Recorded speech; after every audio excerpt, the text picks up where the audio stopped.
Hi everyone, welcome. I am Marlene Marina, one of the instructors here at UMA.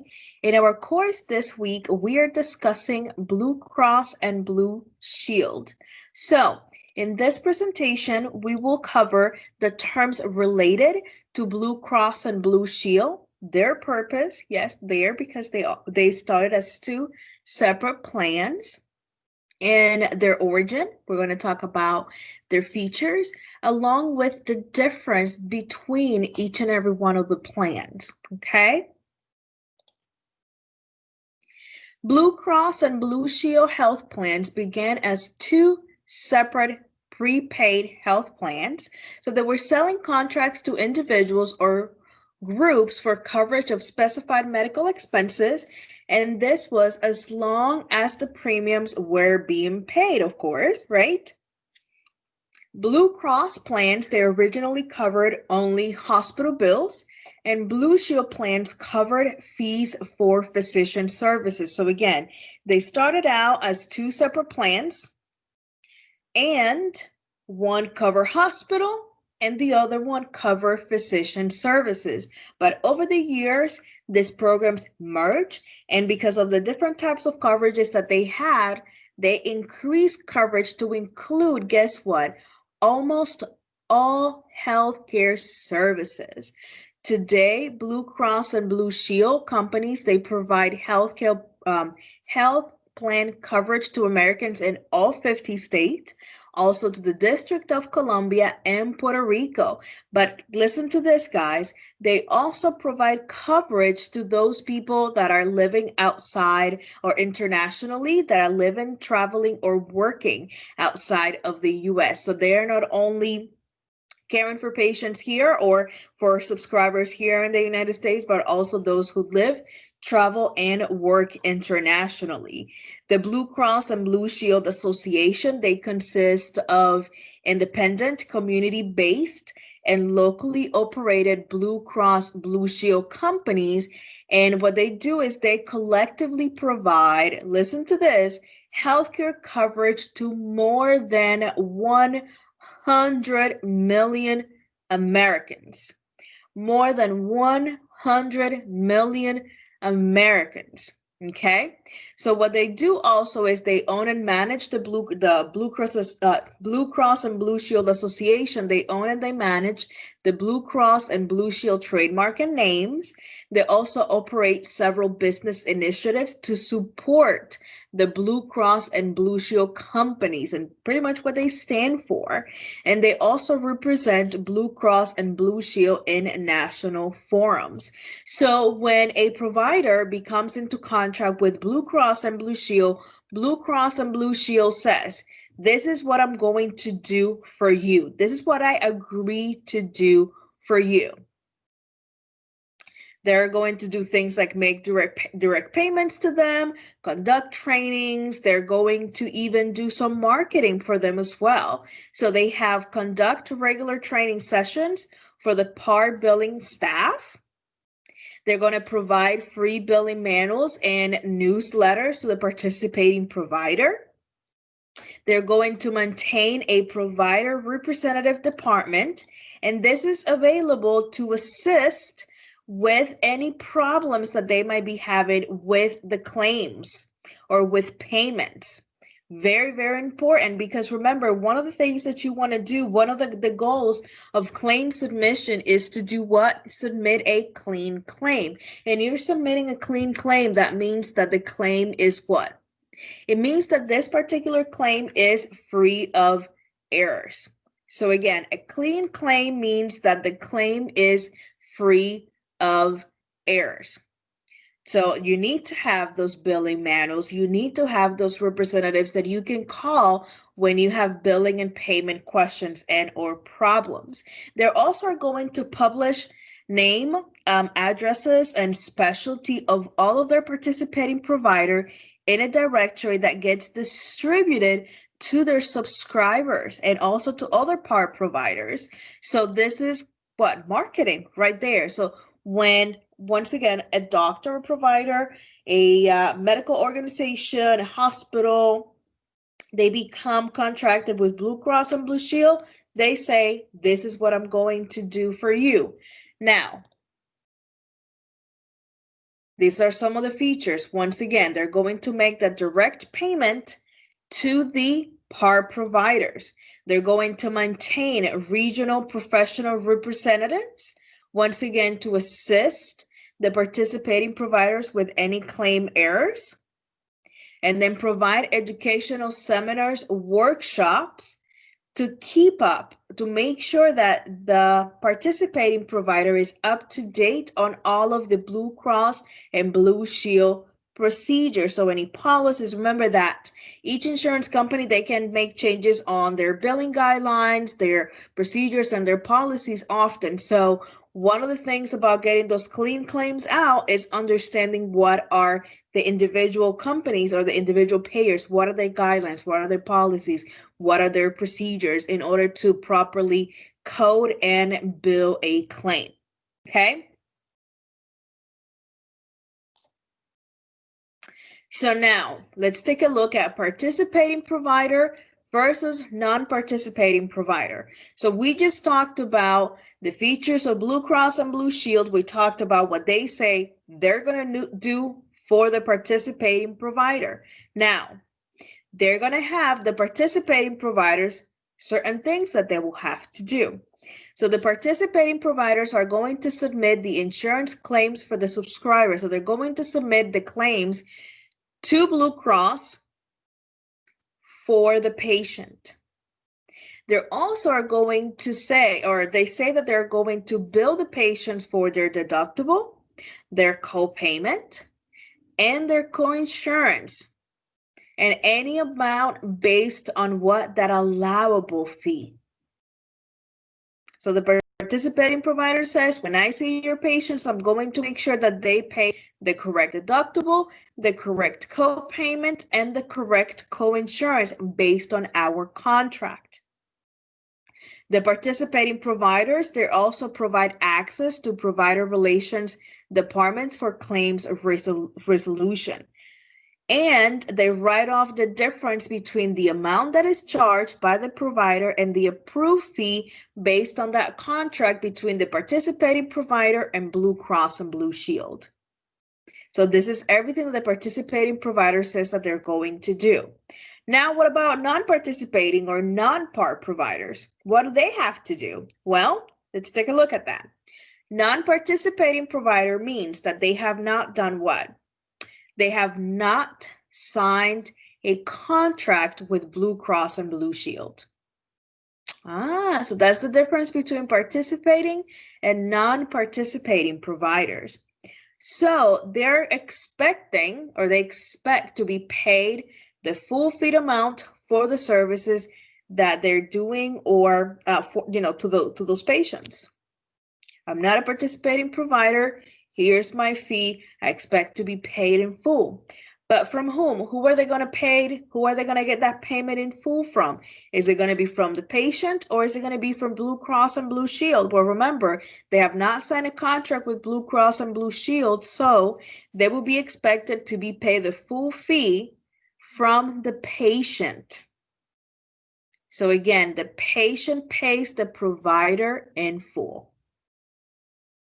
Very good. Let's take a look at the different types of health insurance coverage under Blue Cross and Blue Shield. So there will be different types of Blue Cross and Blue Shield plan. If you have in your office 10, 15, 20 people, maybe 5 people that have Blue Cross and Blue Shield, they might all have different plans, okay? So for Blue Cross and Blue Shield, we have the fee-for-service plan. That's the more traditional coverage. And under those contracts, there's even another classification or different types of coverage. There are 2 types. Under fee-for-service, you have the basic coverage and we have the major medical benefits. So how do those 2 differ? How are they different? So let's talk about the basic coverage first, and then we'll take a look at the major medical benefits. So the minimum benefits under Blue Cross and Blue Shield basic coverage routinely is going to include, you might want to make a note of this, hospitalizations, diagnostic laboratory services. It's going to include x-rays, surgical fees, assistant surgeon fees. It's also going to include obstetric care, intensive care, newborn care, and chemotherapy for cancer. Okay, so that's everything under that basic coverage. Now, for the major medical is going to include the basic coverage plus office visits, outpatient non-surgical treatment, physical and occupational therapy, purchase of DME or durable medical equipment, mental health encounters, allergy testing and injections, prescription drugs. It is also going to include private duty nursing when it is medically necessary. And that's the key word on that one, when it's medically necessary. Did the patient really need this? And remember, this is going to come down to the documentation from the provider, making sure that he's properly documenting the patient has this. So I had to do X, Y, and Z because of this. And then we'll pick up all of those descriptors with our coding, both diagnosis and procedure coding, to prove and show that medical necessity. Or if a letter is required, then that's something that will need to be done. Another service that is included under the Blue Cross and Blue Shield major medical coverage is dental care is required as a result of a covered accidental injury. Okay, so that is for fee for service. Okay, that basic coverage and major medical benefits. Now, what about the indemnity coverage? So that's the other available type of plan. So the Blue Cross and Blue Shield indemnity coverage is going to offer choice and flexibility to subscribers. So this is a more flexible option, choice options for the patients that want to receive a full range of benefits with the freedom to use, guess what? Any licensed healthcare provider. They can go to any licensed healthcare provider. So there is that choice and flexibility. Also, the coverage, depending on the plan that the subscriber or the patients pick, they could have hospital only, or they could have comprehensive hospital and medical coverage. So again, going back to that choice and flexibility, they can see anybody and they could have this type of coverage versus that type of coverage. Pretty cool, huh? Subscribers share the cost of benefits through coinsurance options. They do not, listen to this, they do not have to select a primary care provider. So no PCP, no gatekeeper, which also means that they do not need to have what? To see a specialist. They do not need a referral to see a provider specialist. So again, is that choice and flexibility. That's for your indemnity coverage. Now, they have the fee for service, they have the indemnity coverage, they also have managed care plan options. So Blue Cross and Blue Shield also includes managed care plans. What are managed care plans? Well, this is a healthcare delivery system that provides healthcare and controls cost through a network of physicians, hospitals, and other healthcare providers.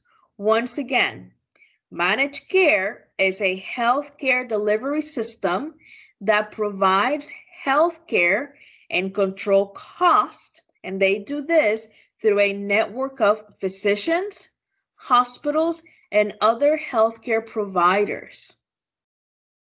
Blue Cross and Blue Shield managed care plans includes multiple ones. You have the Coordinated Home Health and Hospice Care Program, That is the exclusive provider organization that we also call EPO for short. We have the Health Maintenance Organization, or HMO. There is also the Outpatient Pre-Treatment and Authorization Plan. It has a Point of Service Plan or option, or POS. It also has a PPO option, or Preferred Provider Organization, as well as a second surgical opinion. So again, not everybody that has Blue Cross and Blue Shield has the same plan or has the same coverage. So it's going to come in handy when you're able to have that training and that availability of a representative to be able to help you through those claim and payment questions that you might have. Okay. So when we're billing, when we're sending claims out to Blue Cross and Blue Shield, once again, it is very important that we are submitting what? That we are submitting a clean claim. A clean claim means is a claim that is error-free. So there are no errors in the claim. It's going to be paid. It's not going to be rejected or denied. If it gets rejected or denied, it gets kicked back, sent back to us. We'll have to review it. Remember, something just because the claim was denied or the claim was rejected doesn't mean that it's never going to get paid. It's not like, oh my God, I got this claim. It's not gonna, it was denied. It was rejected. I'm never going to get anything for it. No, we have to take that claim, review it, review our documentation, review our billing guidelines, and see, did we miss something? Did we miss a modifier? Maybe the patient didn't have coverage when did we do the insurance verification and eligibility? Did we maybe have a transposed number on the subscriber ID number? So those are the things that you need to look at. Just because the claim was denied or rejected does not mean that it's never going to be paid. You review it, you fix it, and you resubmit it. So what claim are we going to send to Blue Cross and Blue Shield? So they're currently accepting the CMS 1500 claim form, the CMS 1500 claim form. So it is very important that when you're billing and when you're submitting these claims to keep these things in mind. So claims for Blue Cross and Blue Shield patients are submitted to the local Blue Cross and Blue Shield payer for processing and not to the patient's home Blue Cross and Blue Shield plan. Okay. The general deadline is customarily 1 year from the date of service, unless this is otherwise specified on the subscriber or provider contract. So please keep in mind that some Blue Cross and Blue Shield payers require to be submitted, that the claims are submitted as soon as 120 days from the date of service. Now, while some others might give you up to 18 months from the date of service. So this is something that, once again, you need to look at. Okay, where's my timely filing for this particular Blue Cross and Blue Shield plan? You know, you want to submit claims as soon as possible. You don't want to wait until after timely filing, but it is best practice, guys, even if they hit timely filing, that you submit that claim and let the insurance deny it. I mean, you're not going to keep resubmitting, fixing something and resubmitting, because it's going to tell you denied due to timely filing. Okay. You don't just want to not send it because some payers might say, you know what, we'll pay you, but just take a penalty out. It's rarely, but it does happen. Okay. So make sure that you know your timely filing limit for your Blue Cross and Blue Shield, the patients that have Blue Cross and Blue Shield in your office that you're seeing. For inpatient and outpatient coverage, these are going to vary according to the plan that the patients have. Many plans are going to require a second surgical opinion and prior authorization for elective hospitalization. So again, this is going to vary based on the plan. Information on the individual program requirements can be obtained from each and every one of those Blue Cross and Blue Shield payers or plans. Okay. The deductible. This is also going to vary according to the plan for Blue Cross and Blue Shield. So we want to make sure that we are taking a look at the billing manual, the eligibility status, We can do this through the computerized phone bank for specified patient requirements. Patients enrolled in PPO plans may have no applicable deductibles for certain preventive medicine services. So once again, we need to make sure that we look at those eligibility requirements, okay? Also, patient copayment and coinsurance, they're going to vary depending on the plan. Again, you can have 5 Blue Cross and Blue Shield patients that you saw in one day, 10, 15, or 20, and they might all have different plans. So you have to make sure that you check this information. The most common coinsurance for Blue Cross and Blue Shield are either 20 to 25%. Now, they do have some policies as high as 50% for like mental health services on some of the policies. So what does that mean? The coinsurance amount, that's that sharing between the patient and the insurance. If I tell you there is a 20%, that means the patient pays 20%. Blue Cross and Blue Shield will pay 80% after the deductible has been met, all to make 100. 80 plus 20 makes 100%. If it's a 25% coinsurance, that means the patient is paying 25%. Blue Cross and Blue Shield's paying 75%, okay? All claims filed by participating providers are going to qualify for assignment of benefits to the provider. So that means that the payment coming from Blue Cross and Blue Shield is going to go directly to whom? Is it going to go to the patient or is it going to go to the provider? Well, if the provider, for the participating providers, accepting assignment of benefits is going to go to the provider. So I'm going to read that one more time. All claims filed by participating providers qualify for an assignment of benefits to the provider. This means that the payment is made directly to the provider by Blue Cross and Blue Shield.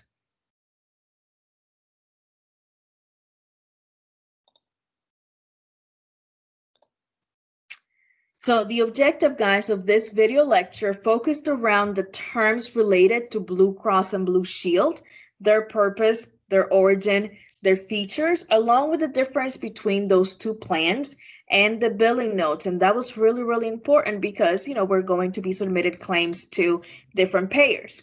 The Blue Cross and Blue Shield plans were pioneers in nonprofit, prepaid healthcare, and competition among all healthcare insurance payers in the United States resulted in further mergers. Blue Cross and Blue Shield negotiates contracts with providers who are designated, once again, participating providers.